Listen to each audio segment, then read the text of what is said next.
قصہ حال میں ہوں کرنے لگا بیاں، قصہ حال برداشت اب اور نہیں میرے دل میں ہے، برداشت اب اور نہیں میرے دل میں ہے۔ بلبلائے زیست نکلنے کو لب سے ہے، بلبلائے زیست نکلنے کو لب سے ہے، اب تو ظہور کیجئے کہ رہبر حقیقی کوئی نہیں ہے۔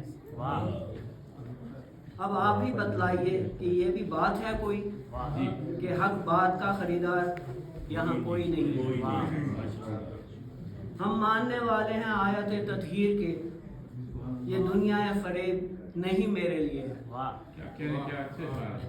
ہے وعدہ یزنا کہ آپ آئیں گے ضرور، بس ایک یہی امید میرے دل کے لیے ہے۔ جب یہ دل نے اپنی اضطرابی کا اظہار کیا تو دل سے ہی آواز آئی کہ دیکھیں جی میں تو اس قابل نہیں کہ مجھے کوئی وہاں سے کوئی رابطہ ہو سکے، لیکن دل نے اپنے دل نے جواب دیا کہ یہ ساری جو اضطرابی ہے نا، تو وہ میرے دل نے کہا مہدی کی رہبری کا طریقہ کچھ اور ہے، مہدی کی رہبری کا طریقہ کچھ اور ہے، اس کے لیے ہے دل کا سدھرنا ضرور ہے،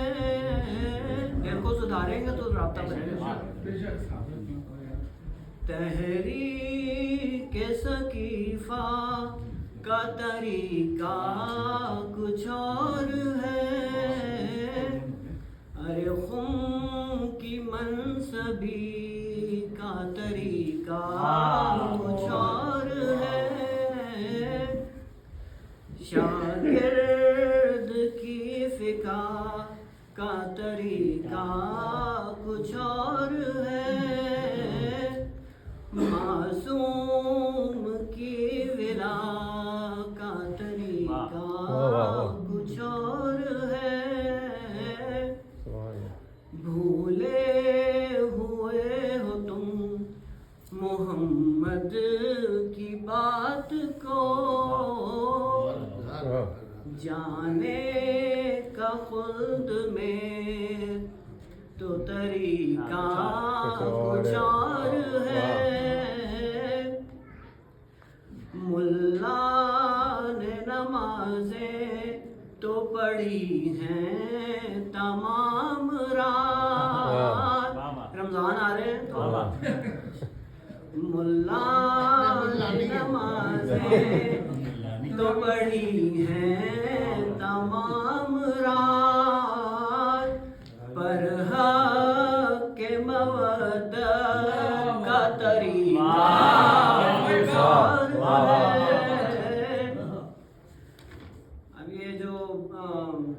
یلغار اور وار اور فتوحات اور یہ ساری اسلام کی سو کارڈ خدمتیں جو ہوئی ہیں نا تاریخ میں، سب کو پتہ ہے، توسیع سلطنت میں خلیفہ کی دل لگی، توسیع سلطنت میں خلیفہ کی دل لگی، پروار ذوالفقار کا طریقہ کچھ اور ہے منتظر سبھی مگر یہ کہ دوستوں، ہے منتظر سبھی مگر یہ کہ دوستوں،